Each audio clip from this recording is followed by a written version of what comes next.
Namaskar. Is now being recorded. Namaskar, namaste to all of you.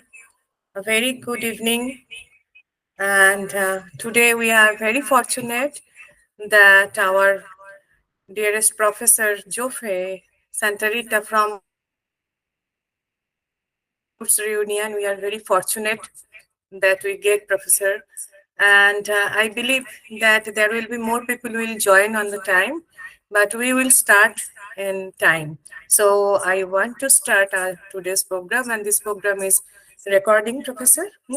So I think that will be helpful for after the program. I will upload it in the YouTube, so many people can also join there. So today we have the Roots Reunion, and before I went to the Roots Reunion detail, you all know that it's a small initiative started by me, that if we can understand each other culture, each other heritage, other heritage, and shared tradition and history, and maybe in this world there are so many obstacles and so many, that the world and everything is going everywhere. So maybe if we understand each other, then we can feel that it's not like that you are a very separate person from me. Actually, we are connected. We are very much connected with all those culture, heritage, and historical link. So today's Roots Reunion, the title of the topic is the Bridging Cultures, exploring the linguistic and anthropological connection between the Philippines and India. So before I giving the introduction of Professor, I just tell about something a little bit about the India and Philippines relation, and Professor will tell us in a detail. So the India and Philippines share a deep-rooted connection dating back to ancient times. I think preliminary, it's a through cultural heritage and history and trade, because the professor is a master of the maritime trading. So we will listen many things after that. So the exchange began as early as, I think, it's a before Christ era, with Indian traders, scholars, and the religious. That the, what can I say, that the sharing knowledge, reaching the that land. So this resulted in a significant cultural influences, including the introduction of Hinduism and Buddhism, and then the Philippines' ancient scripts, language, and local customs. So the trade routes, maritime routes, is a very important part always. And there are such as spices, textile, and the precious stones. And then there is also, I think, one golden Tara image from the 9th century or 10th century. It is also, found from the Philippines. So this ancient interaction laid the foundation for our cultural and historical ties between India and the Philippines, from very ancient time. So I just want to say a big thanks to Professor and on the audience. I give a brief introduction about Professor Joefe Santarita. He is professor and former dean of the University of the Philippines Asian Center. In 2012, he was conferred the Doctor of Philosophy in South Asian Studies at the National University of Singapore. He has been serving as affiliate faculty of the UP Open University's Asian Studies graduate program, pre-college PhD Philippine Studies program, and the School of Library and Information Studies. His research interests focus on India-ASEAN relations, data diplomacy, migration, and maritime history, and has published several books, chapters, and journal articles. He also served as associate editor and editorial board member of 3 leading journals in the Philippines and as reviewers of international publications. Currently, he served as the president of the Asian Studies Association of the Philippines. Most welcome, Professor Joefe Santarita. Thank you. Namaste. Thank you very much, Anita G. A pleasant evening or a pleasant afternoon to all our participants. Greetings from the Philippines. Mabuhay. Thank you, sir. Thank you so much.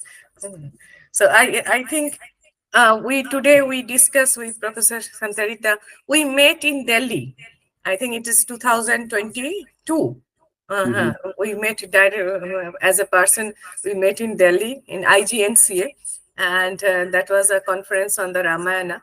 And today we discussed that it is not like a fully lecture. It's like a that question answer. So that will be more interesting. And Professor made a beautiful slides. It's not a very big one, but it's a very important one. I will share that slide also. So before we start the slide presentation, so I think you can give a little bit introduction about that Mm-hmm. relation with India and Philippines. No, I think aside from the 75 years of bilateral relations between India and the Philippines, and we are celebrating it this year, we have a very long connectivity or connection between the two civilizations, Okay. and we can say that even longer than the Islamic period, no, even earlier than the 12th century.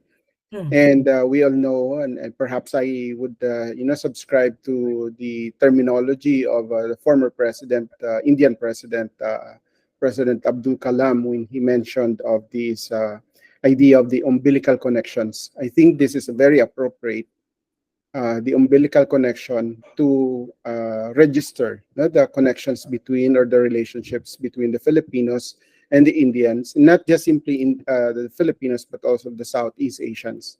Because in the first place, the Philippines is a little bit geographically distant when it Hmm. comes to, physically, geographically, Hmm. compared to our brothers here in Southeast Asia, brothers and sisters in Southeast Asia. And to some extent we are a little bit drifted, when it comes to the distancing or the physical distance of the Philippines and India. However, if you try to look at it, we have a very in the absence, despite the absence of temples and monumental projects that somehow will connect us, between, say, India and the Philippines. We have several evidences to prove that there was a very rich connections and relationships between the two countries, Okay. even as far as prior to the colonial period. Oh, yeah, yeah, yeah. That's there. Mm. Actually, I think that before the colonial era, there are Mm. something very interesting which the archaeological findings also nowadays they find from the Butuan. Oh Uh, yes, yeah, yes. yeah, from the Butuan. So I think I maybe I can ask one as a question that can you elaborate on the history because we know many loan words Yes. in your the Filipino language also the linguistic ties because Mhm. Sanskrit was a very important mother language for many countries. Maybe we are not aware about that, but nowadays there are so many things are coming out. So that I will be happy to know that historical linguistic ties between the Philippines and India and are there significant periods of the interaction that influence this connection? Mhm. I think there are some kind of milestones or phases of the interaction. No? Although because we don't have the documents and the evidences right now compared, say, with the mainland Southeast Asia, we can say safely that the interactions, the milestone of the interactions between the Philippines and India happened even as early as 1200s, before the advent of Islam. But Okay, if you try to, go farther, or even looking at or tracing back the existence of that relationship, we can even start as early as 2 to 4 um, um, AD, for that matter, even earlier BC, as you okay. mentioned earlier. Yeah, yeah, yeah. And then, of course, we have some connections also with the Chola dynasty, considering that even as early as 1025, no. But prior Chula to that, Chinese. Yeah, yes, we have some connections through trade and coming of the traders here in the Philippines. And of yeah. course, I will discuss later on perhaps why it is very important, this particular milestone, because one, in the first place, it's not tabula rasa, meaning it's just simply nothing, or there is no history before the colonization or even before the coming of Islam in the Philippines. And mind you, I think the grandeur of that, the history of the Philippines even happened before the coming of Islam. And a great manifestation of that is the presence of polities Hmm. or kingdoms, the Rajanates Hmm. prior to the Sultanate in Hmm. the Philippines. And I think we can discuss that there also later on. The presence of the, maybe the reference to the Philippines using that cosmological reference of the Indian traders and scholars at the time, and Okay. I discovered that they based on that writings, uh, Indian writings, and even they said it's attributed to the ancient literature. They use the term Panyupayana to refer to the Anu Philippines. Payana. Yes. Okay. Simply, it's. I'm not so sure if it is literal translation of the land surrounded by water. So Oh. in a way, I think the Philippines is an archipelagic country, and therefore, I think based on that nature of the country or of that place at that time, definitely it perfectly suit the description of the Hmm. terminology. And Hmm. of course, after that, the Panyupayana, the polities. So that means it's a milestone in that development because it's not just simply cultural. To some extent, it's also political. No? The consolidation of multi-directional centers. In other Yes. words, there are different centers. If we subscribe to the concept of Walters of Mandala, of course, Mandala. Yes. it's an Indian concept as Hmm. well. Hmm. Hmm. Hmm. There are mini circles, no, like concentric circles, Yeah. Yeah. and Yes. therefore we have some communities, and therefore these mini communities or centers also contributed to the establishment of a bigger polity called Panyupayana. But of course, if we go down to the history of the local history, we can always say that there is a Rajanate, no, a kingdom for that So matter. that word also the Rajanate. So the Correct. Raja. Hmm. Hmm. And Hmm. and you mentioned earlier about Butuan because Yeah. Butuan is Butuan. one of those Rajanates that Okay. existed. No, so we have also one in the Rajanate of Tondo in Manila, Hmm. and there's the Rajanate of Cebu. No, aside from the Rajanate of Butuan. So to some extent, going back to what I said earlier, there is no such thing as there's no history of the Philippines, and even there's no relations between the Philippines and India before the coming of the Islam and of the Spaniards in the Philippines. So that means there's a very rich interaction between the Indians and the early Filipinos at the time. Okay, okay. Thank you Mhm. so much. So it's very interesting that the formation of the mandala type.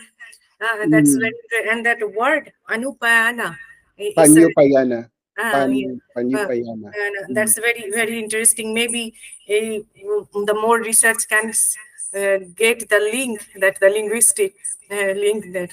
So I think there is a Brahmi script influence in many writings of Southeast Asia because in Thailand and Mhm. Cambodia it's very famous. So is Mhm. there any evidence that is impacted on script of the Philippines also?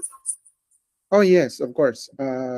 We have like say the Brahmi scripts and all those loan words available that we use actually every day. So technically, we have more than 300 plus words, loan words, Okay. both from Sanskrit and Tamil. No?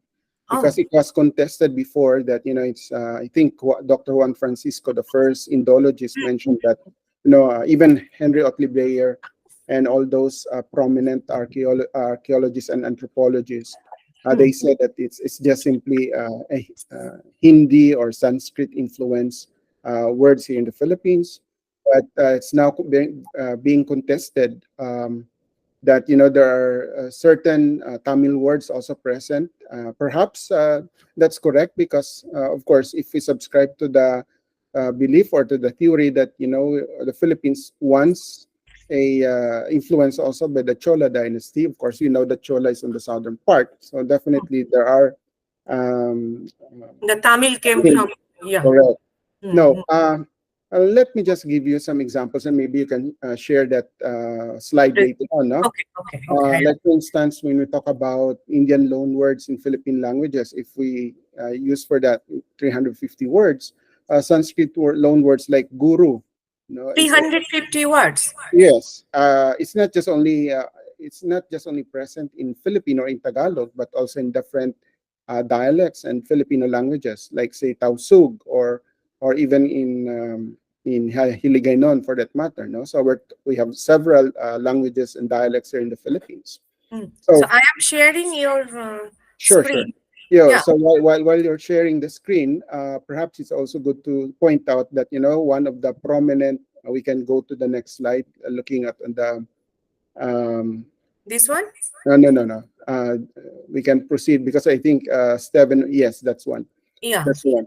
Yeah, Steven mentioned or discussed already Maharaja Lawana as a clear proof of that, no, but last edition. But just to point out that, the Sanskrit loan words like guru, for instance, uh, guru is also teacher here in the Philippines, or the Zero. concept of Yeah. yeah, guru. And then, of Okay. course, diwa, for instance, Sanskrit deva. No? So we have the diwata here in the Philippines. So we have some Devata. Yeah. diwata or diwa, or the Mm. spirit or essence of that. And of course the Tamil loan words. No, but you have that terminology as kalye, which is gali. I think Mm. referring to street, Mm. if I'm correct. No, or tindahan is store or shop from Hindi tindan, and of course the banyo.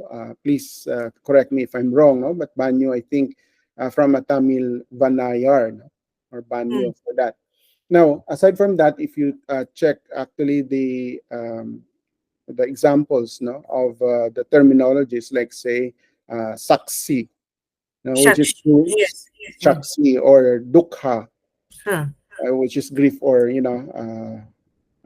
those things. No? So you can see that in the screen anyway. So I don't need to elaborate on that. No? We have several terminologies present. And the other one, the dark one, is an example of the no, sorry, we go back to that. Mm.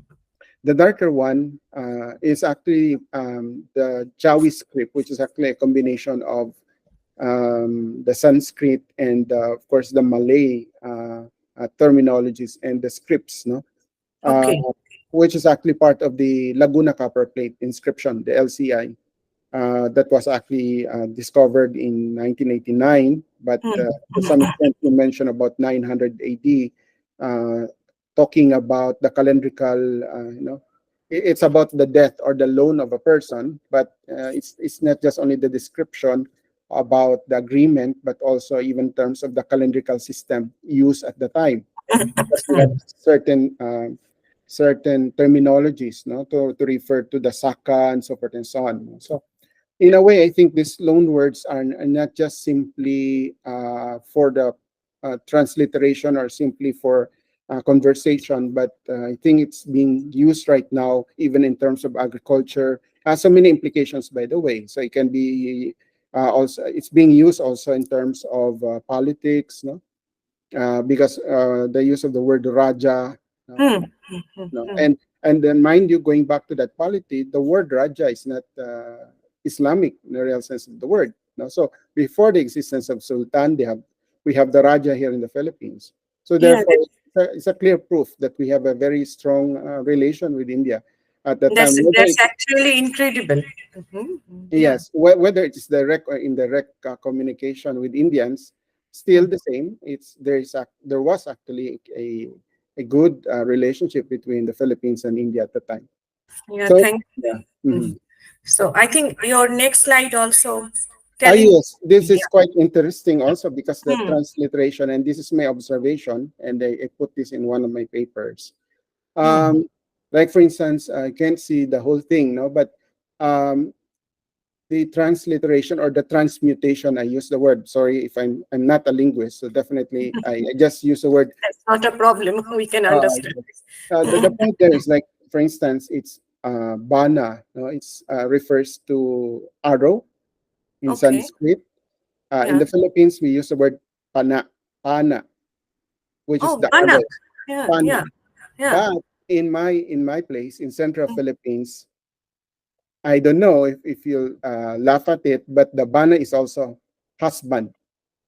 So technically, the arrow and if you put this in more or less in a deeper imagination, you'll see already the connections.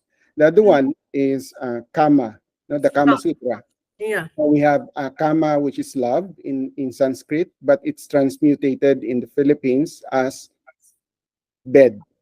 So the love becomes bed. So it's kama, which is bed. And the other one is basket, Pitaka. uh, Yeah, pitaka. yeah, In Sanskrit, it is basket. In the Philippines, it is wallet. So from a bigger to a smaller one. So a basket, but still the same, despite the fact that they change a little bit in terms of the meaning. But to some extent, the purpose is still there. So it, yeah. it goes Purpose is with still that. there, and Mm. I think somehow it's very symbolic meaning. Mm-hmm. See, if you see, we see that karma and love and bed. It's very Mm. interesting that Yeah. it's the symbolic thing very much, and the pitaka Correct. or petak is very much. It's a very useful words in our language, and Yes, that's the that is meaning is correct. here. Yeah, it's very interesting. And So I think if we have time, actually, and for those who are interested, maybe it's also one way of encouraging people to study because I don't have the time already to look at it. But these are just only simple, examples of the transmutation of those terminologies from, yeah. of same direction, but definitely of different, to some extent, different meaning. It's really really very interesting. Thank you so much Mhm. for giving us in a simple way, but Mhm. we can understand everything. So, Mhm. what do you think that uh, can you identify any Filipino cultural practices that have clear Indian roots, or how have these practices evolved over time till now? Okay. Well, let me see. Okay. Filipino cultural practices that maybe have a clear Indian roots primarily stem from ancient Indian influences that were to some extent transmitted by trade, cultural exchanges, a spread of Indian religions like, say, Buddhism or Hinduism, or maybe Hindu Buddhist for that Hmm, matter in Southeast Asia. So I can say first, maybe cuisine and culinary practices. So maybe we okay. can go to the next slide. Yeah, Uh, oh no, sorry. Uh, this one. yes, that one. Okay. That's the cuisine. No? So we have, for instance, the use of spices. Although Filipinos are not really spice lovers to some Hmm. extent, except one portion or one province in the Philippines, which is Bicol. These all are the cuisine of the Filipino. Sorry. These are the cuisine of the Philippines, the Y- pictures. Yes, but these are also the way I look at it. These are some similarities as well with Yeah. Indians. Now, for example, Hmm. you talk about spices, Hmm. curry, for instance, and we Yeah. call that on the top is kare kare. We Kari call that kare. kare kare. It's a Okay. stew with a peanut sauce, which may have roots in Indian curry dishes. Oh, that's very So interesting. it could be a vegetable, it could be meat for that chicken or beef for that matter, but preferably we have vegetables as well. Okay. The other one is puto, or it's an equivalent of idli. It looks totally like idli. Yes, yes. Yeah. And the other one is bibingka or bibing. I think in India it's bibingka. Bibita. Bibing, Bibita. yes. So we call that bibingka, but this Okay. was actually introduced, I think, in 1762 with the coming of the sepoys here in the Philippines. And right now, these Indian sepoys, they have the descendants here in the Philippines who continue the tradition and they introduced that to us and become what a famous delicacy in that particular place in Rizal province. So it's called bibingka. Okay. The Okay. other one, aside from cuisine, I think we can discuss a lot. Yeah. There's a question of what is bibingka made of. It's Yeah. Yeah. actually Yeah. rice, or a steamed rice or a baked rice flour, Hmm. rice flour with coconut milk and coconut flesh. young coconut flesh. Okay. So and of course it's baked, or either it's steamed, or it's usually bibingka is more baked. It's baked in a traditional I way. think this is like in Bengali we said pita. Oh, I see. Yeah, yeah. Yeah, in Bengali we say the question came from Saheli, one of my very good friend. So Uh, we think it's a very reasonable. I mean, similar to our pita. Yeah, yeah. mm, So we said it's ashke pita. Ashke means what is the? I mean the baked one with the yes. coconut and the rice flour and the Yes. jaggery.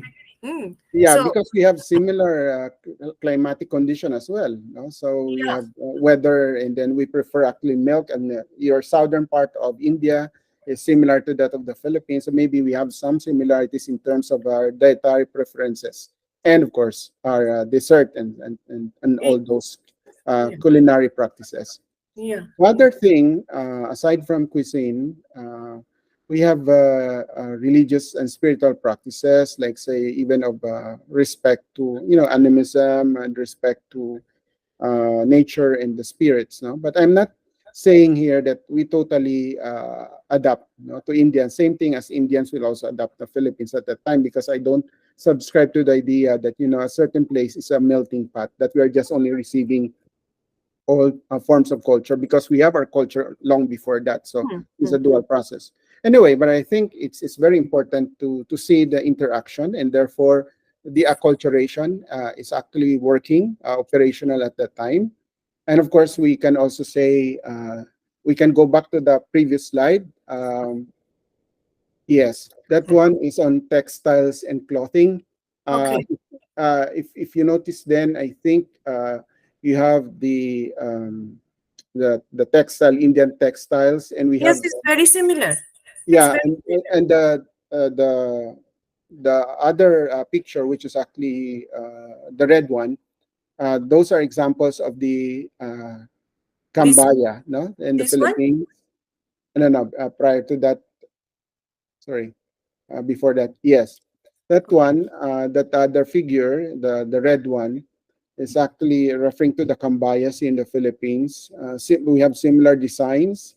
In the study of one of our students, the professor as well in UP, it is said that those chalicos and kustas, we have similarities that can be seen in the use of our materials, say yarns and dyes, even in technology, design elements, the motif, compositional devices, and even the notions of dress. No, so that makes that kind of similarity with India.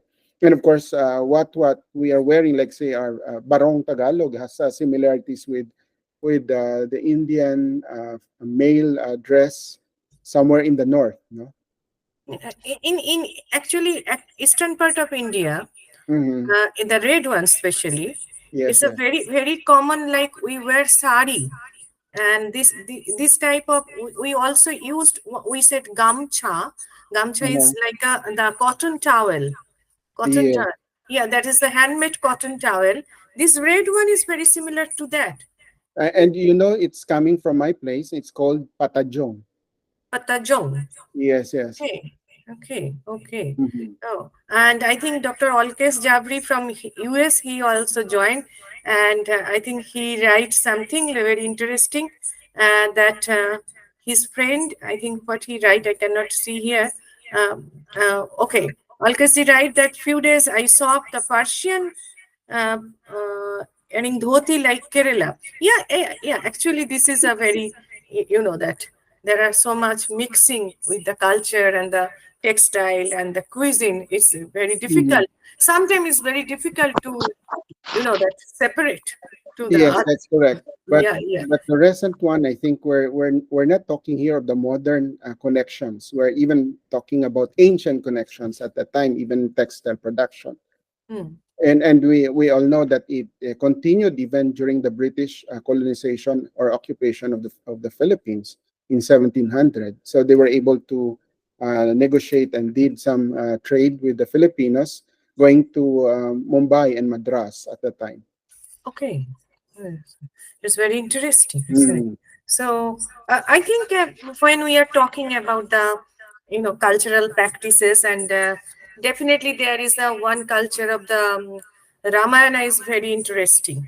And Mm, that because last time the Stephens will join us, and few days back Thailand have mm, international Ramayana festivals, and the Filipino team also came. So, mm, what do you think that we know that Philippines have Ramayana and all. So, do you know any other folklore or any other mythological story which is maybe similar with Indian epic or Indian folklore or Purans? mm. Yeah, I think if you're, I'm not again have to put this as a disclaimer because I'm not really an expert on that. No, Mm. but in my simple understanding of the literature, maybe of mythological parallels. No, if we use the word methodological Yes, parallels. mythological parables. Yes. Some scholars have noted these parallels with the Filipino and the Hindu mythologies, such as the creation stories and epic narratives. And it was suspected that by early as 200 to 300 Common Era or before Christ, rather Common Era, that means Anno Domini during Christ. CE, no? The Hindu mythologies arrived in the Philippines, again, as I mentioned, through trade routes and migration. Um, to some extent, I think Hinduism brought indigenized traditions to the Philippines through indigenous epics, not just only the Ramayana or Mahabharata. Of course, Steven mentioned that or discussed that earlier. But there are actually some mythological parallels that happened, like say Ibalong or Siday or Hinilawod. Now, Okay. yeah, let me just give you a very short description of that, no, for the Yeah, yeah, participants. yeah, yeah. So, When talk about Ibalong, it portrays the deeds in heroic proportions, centering on the white men, or they call that as Tawong Lipod, who were considered to be warrior heroes. No? And the next slide, no, no, this slide. So yeah. the shorter one is referring to the Ibalong, Okay. referring to the four heroes of Bicol, which is actually in the southern part of Luzon Island. And Okay. Luzon. yes, Yeah. so Okay. we have four heroes here, no, and epic heroes in the mountains of Bicol, in southern Luzon. And the other epic story related, or maybe have parallelism with Indian epics, is the Hinilawod, which is very close to me because I used to work also in the research on this. I mean, the continuing research. The Hinilawod is actually part of the 10 epics in central Panay, which is actually in central Philippines. Okay. And it recounts the story of the exploits of three Suludnon demigods. Hmm. One of that popular, if you can Google that, is Labaw Donggon, Humadap Nun, and Dumalapdap of ancient Panay. No? So, of course, it's a very interesting story because it talks about powers and prowess, just like your Ramayan and Mahabharata, wherein the gods also converse or communicate with people, and Hmm. therefore there are some actually opponents, adversaries, and heroes at the end. No? So, to some extent, I think it's very important because it enrich the Philippine society, thinking about not just simply of literature, but also in terms of traditions and practices that I mean, of early Filipinos observe at that time. So, it could also, portray or definitely describe the sociological conditions of Yeah. people at that time. Sociological. Yeah. Yeah. Yeah. Mm, So this is very interesting that I think this picture you show us. So mm. this is a recent one. It's not like that. Yeah, these pictures are more contemporary because, Yeah. of course, but it's also a proof that it's a continuing appreciation Yeah. also. That's the point. So this Mm, is the contemporary means that's the continuing. That's a yes, very good sign. there's correct. Yeah. There's Yeah. continuity. Yeah, because otherwise it's not stag. It's not, the stuck in a place and it is continue. So that's very important. That's very Mhm. important. And when we are talking about Ramayana, Mahabharata, and that, that cultural exchange somehow. Mm-hmm. So in religious belief in Philippines, I think mostly now it is the Christianity, but Mm-hmm. what can I say about the Hinduism and Buddhism impact till date before Islam, from before Islam to till date? Is the What is your perspective? Yeah, I think prior to Islam, it really there was resurgence. There was the emergence of the influence of Hindu Buddhism. But because of Islam, and of course with the coming of the Spaniards, like what they did actually to Latin America, they simply eradicated it. They destroyed, if there were actually evidences of temples, if not temples, maybe of some caves that were used to definitely serve as the abode of worship. Because they consider that as part of heretics, no, so it's Hmm. against Christian faith, and therefore they try to destroy. And if those golds or ornaments related to religion, they might even melt it and definitely made use of it for other purposes. So to some extent, I think that's the reason why there were limited proof or evidences found that can be linked or connected to Indian connections. That's very important thing you Mhm. just say that they almost, I mean, they melt it. That's Mhm. why you cannot find anything. And of course, I think contemporary, as early as say 1950s and until now, it's unfortunate that there were actually looters, plunderers, no? Who thought about only gold and its value rather than on its historical value. Uh, And it's just, I'm not saying it's a blessing in disguise, but the Tara or the Agusan image that was actually discovered and now preserved in Chicago in oh, the National Museum. If this particular image was not transferred, perhaps it was turned into, or it was melted and turned into ornaments now. So until now, I heard some rumors of those ancient materials that were being unearthed or dig, and definitely they were sold to pawn shops instead of going to national museums. That's unfortunate. That's that's very unfortunate. unfortunate. That's very Mm. unfortunate because we should remember one thing that if we lost our roots, that's not a good thing for the any generation. And I think it is even worse in the Philippines because we don't have temples. So Yes, that's the only thing that we can make use of as evidence, no, of our relations with India.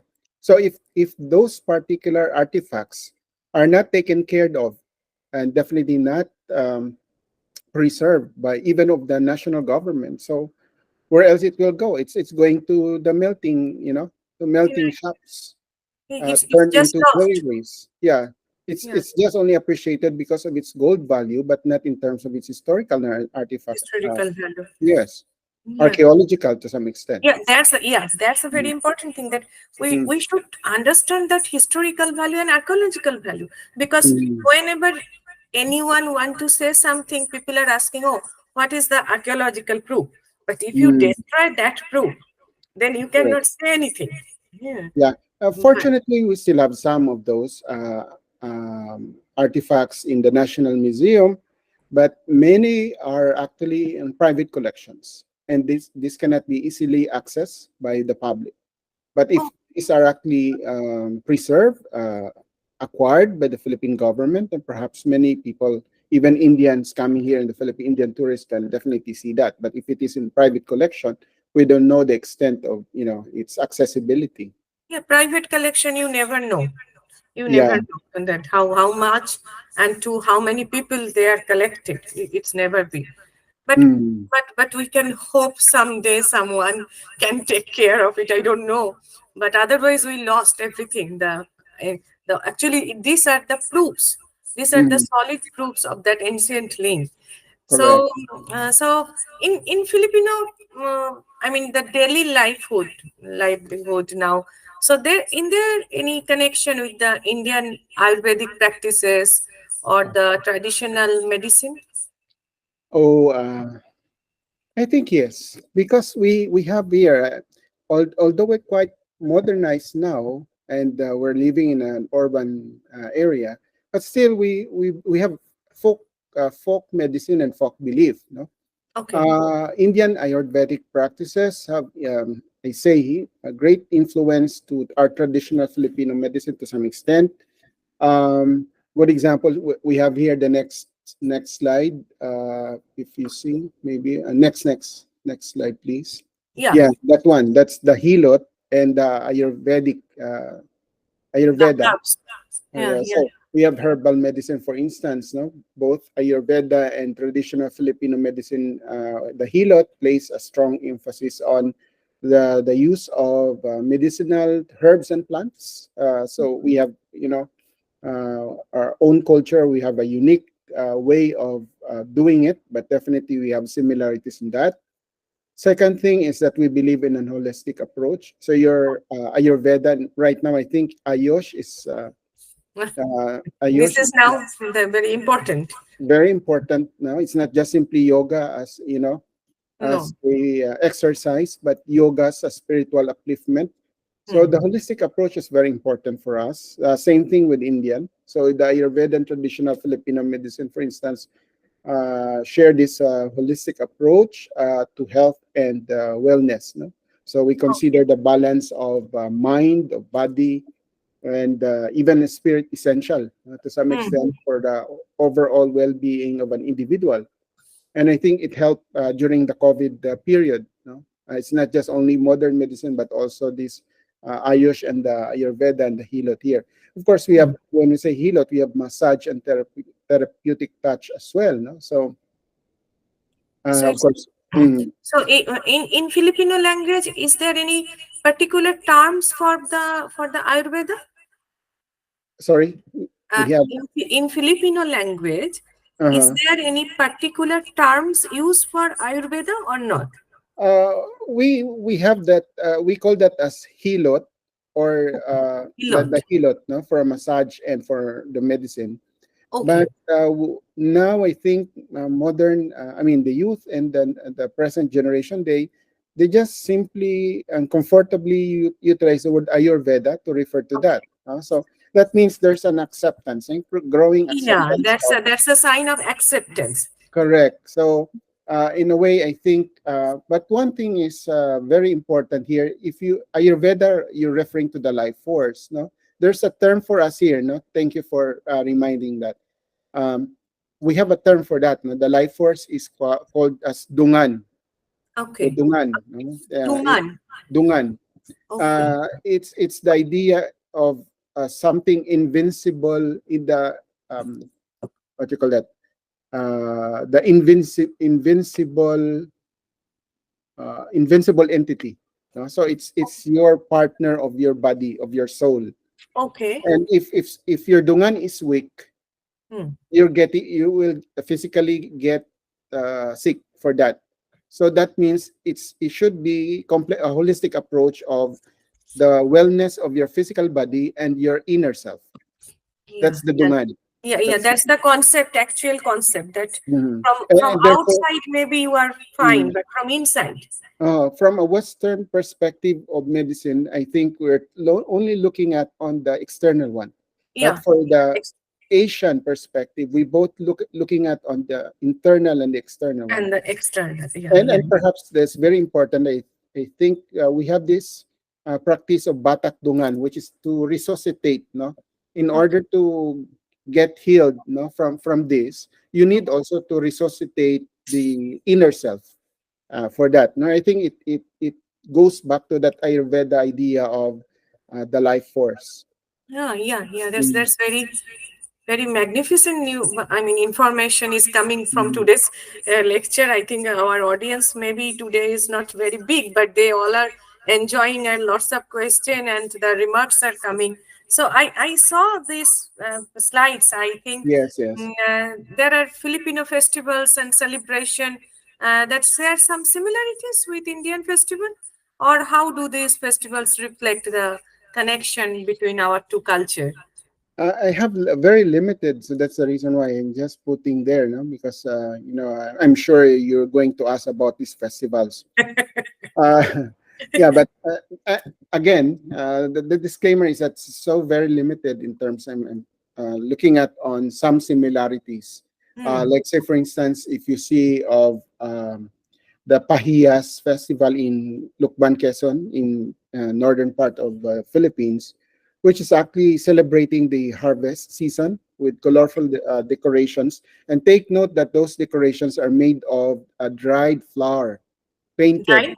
Yes, dried flour, rice flour. Oh, okay, Yeah, okay. so they are made, and you can even cook afterwards, and you can fry it. All those ornaments in colored put in the wall or Yeah. in the fence uh, Hmm. can aside from being decorative, they can be eaten also after the festival. You can cook it, you can fry it, and Oh, I think I see some similarities with your Pongal or Sankranti in India. yeah, Songkran or Songkranti. Yes. Yes, if I pronounce it correctly, because it's also a harvest festival. Yes, that's the harvest festival. Of Uh, course, we have this decorations. past picture is very interesting. So Mm, we I think in Bengali we have something like we said dhaner morai. Morai means that is the means that made by those rice. mm, Yeah, yeah. So this is very interesting that these are the colorful and the whole thing is decorated by that. Oh, mhm. so this is known as the Tahiya festival. Pahiyas. Okay, pahiyas. Pahiyas. Okay. Hiyas, I think from the root word, the Oh, seed. So that means, you're trying to start the agriculture, praying for the better harvest late the next better year. harvesting. Yes, yes, Mhm. yes. Like in Thailand also they have a very huge harvesting festival. It's Mhm. known as the the prairie chief. Actually, it is the holocaustion in Sanskrit because the in the previous literature in Thailand also they mention holocaustion, hall the Ah, plowing ceremony.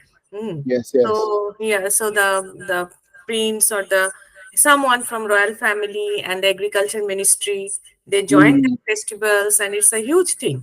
But I never see this one. This is so interesting. This is Yeah. so interesting. The Yeah. paddy making something in this way, making something this way is very interesting. Yeah. And the I second think, one, yeah, no. Before that, I think I agree with Ami Almio, was that every country or all countries in the world have the same agriculture. I think it's normal. mm, The point is, I'm not saying it is novel. It's not distinct, really distinct. But the point then is that each country has its own practice, yeah, definitely, and they appreciate. They have something mm, to celebrate and to thank actually the Lord or the devas, for that matter, for all those blessings. Now, the other one is Ati-Atihan, which is actually a festival in Aklan, which is both a syncretic element, it's a folk Catholicism, because it's not just simply pure Catholic practice, but also of earlier, no? mm, Because of the indigenous people.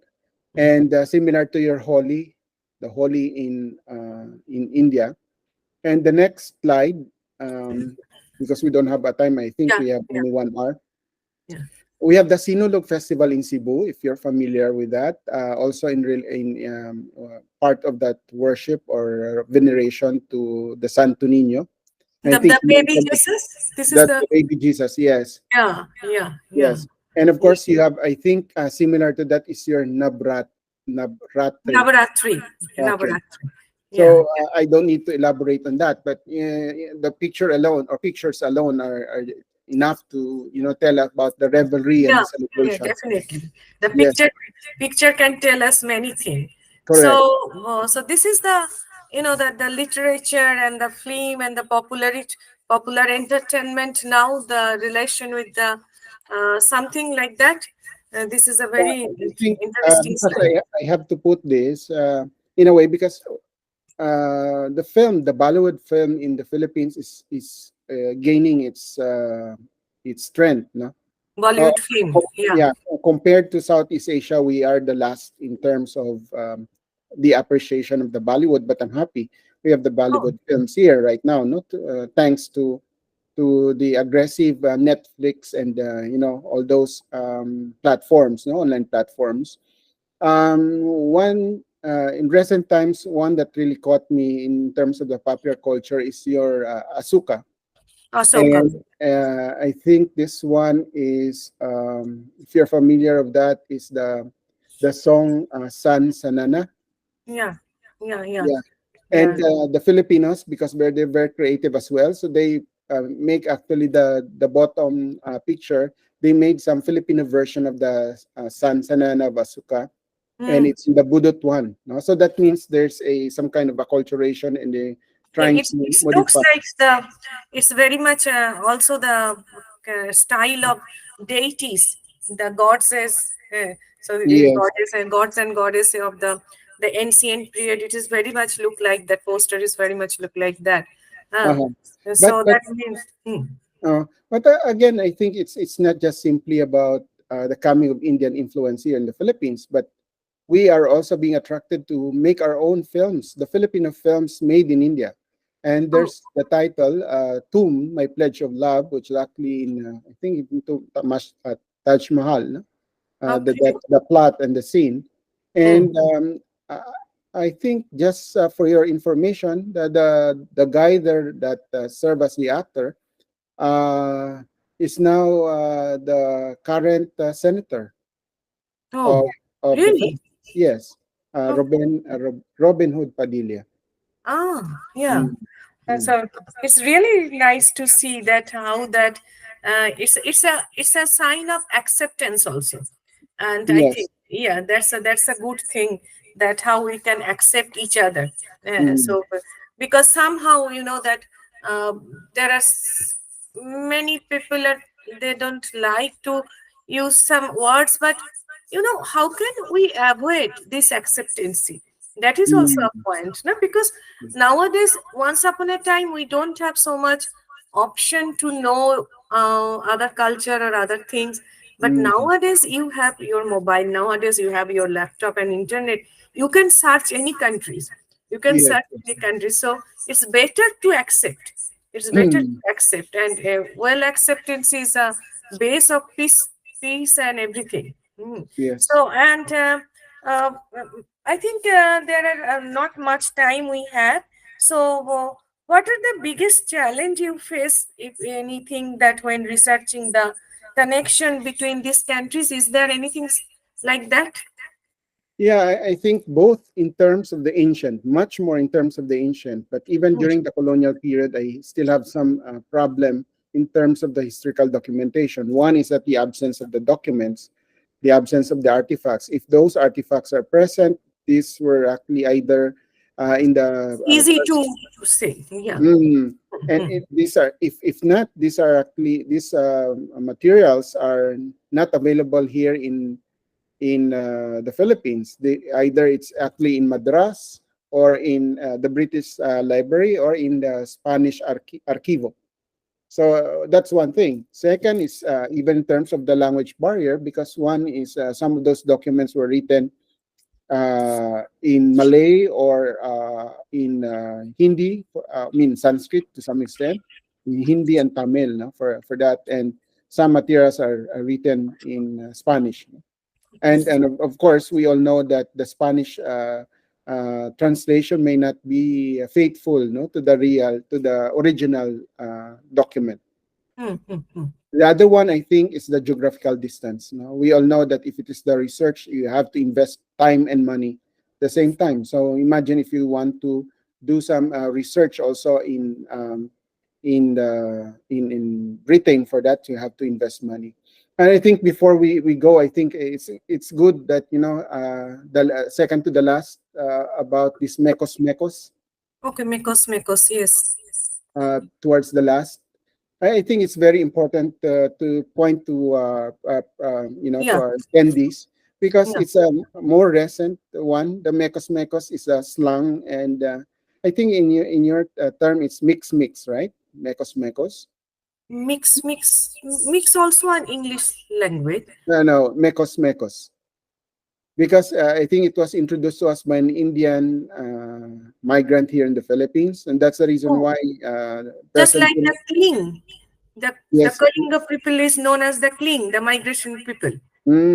Yeah. And then, Okay. and if you notice, then there's even they utilize the terminology for advertisements and commercial. So Oh, those halo halo, oh, that the dessert called the dessert in the Philippines, they said, mekos mekos. okay. Anyway, so Because we, in Thailand also, I can say, you mm, give me remember that thing that here the cake, it is known as the small onion, mm, known as the cake. But once upon a time, they used it for the Indians, for the mm, migration, and there that is not now it is changed the value, because now there is a temple also, which is the Indian temple, the Mariamman temple. So that mm, Mariamman temple is known as the Wat Kaik. But that I kaik see. is like, you give me the remember of this mekos is like a cling from the Orissa in Indonesia. The people are known as the cling. Mm, mm, Okay, okay. So they change it in their dress and in their food. Mm. mm. Yes, yes. Okay, okay. So it's a really really very interesting that talking. So just I have my last question. So that how do you see the relationship between the Philippines and India evolving the next decade, particularly in terms of the culture and the linguistic exchange? Yeah, I think we're looking at on the contemporary solution, contemporary context of the relations. It's going to be, and now even the media is saying that India is now the new best friend of the Philippines. Oh, good. So it's going to be a strategic partnership. And in terms of the linguistic, and it's not just only linguistic and cultural connections, but it's a very comprehensive way because we're even buying missiles from India right now. So that means there's a certain trust. There's a greater trust to India. Yeah. Here is there's a question about maraming salamat. It's many thanks. No? Many thanks, many thanks. Yeah, and Yeah. this elephant also so beautifully. It's remind me that in Orissa they Mm-hmm. have an elephant that is known as the Gunjora painting, that Potachitra painting, and it's very similar like that. So is Mm-hmm. this a Filipino painting, the modern painting? Oh yes, yes. Oh, And in fact, we have some people here have some belief also to Ganesh. oh, So it's not just only the elephant, but also to yeah, yeah. Gautama. Ganesha is a very popular god in, I think, Yeah. that is a very important. Maybe sometime we can talk about that worldwide, Mm-hmm. how Mm-hmm. Ganesha is so important. Right. So today's the discussion is so beautiful and so fruitful, and I think maybe our Alkesh have some question. Yes, Alkesh, please continue. The elephant he showed is a composed. We find in many temples like composition of horses together, ladies together, and they make a whole picture like of that, Mm-hmm. Yeah. especially in miniature painting and carvings. You might have seen Anita ji somewhere. Yeah, yeah. That's why I am telling, because in Multi-composed figure. yeah, What I was saying. No question. yeah. Thank you. So thank you, everyone. I think there are lots of comments in our comments box, and I think people are enjoying your talk very much, Thank you. because there are so many new things, and not many people know about that. So I hope that in future we can do uh, many more things, because you are already doing a lot of research and those things. So in future we can do many other things also. So Alkesh ji is so happy he right that we can have a part two. Yes, we can do. It's not like this is the I think I need all of your blessings and supports, because Roots Reunion is a very small initiative started by me and my husband. So we need your support, we need your help also. So doing this thing, continue these things. And I also in our one episode, I also invited Alkeshji, because he is a person who are passionately working on the Gajalakshmi. Mm. So that is also very interesting thing. So maybe sometime we can talk about Ganesha also, that how it is a universal deity now. Ganesha is now universal. Yeah. Mm. So in Thailand, people don't believe that this is the highest and the high, the longest sculpture of Ganesha is in Thailand, and Thai Mm. people are almost crazy about Ganesha. So, but oh, it's okay. So there are so many new things that will come, and I want to give my humble namaste, and please accept my dhanyabad. Thank you for giving us this time and everything. So I also request to audience to join us in our next meeting or next episode also. And thank you very much. Good night to all of you, Thank and you. best of luck to all of you. And then we can discuss many things again. Thank you, Professor. Thank you Thank so you. much Thank for you. giving us this time. Okay. So I believe this is a very truthful conversation about two countries relation, and there are so many unknown things are coming out. And maybe in future I have a plan to make a journal. So you can just prepare that article on the same things. So we will try to publish it. Okay. So Thank you. thank you so much. Good night. Good And night. Bye.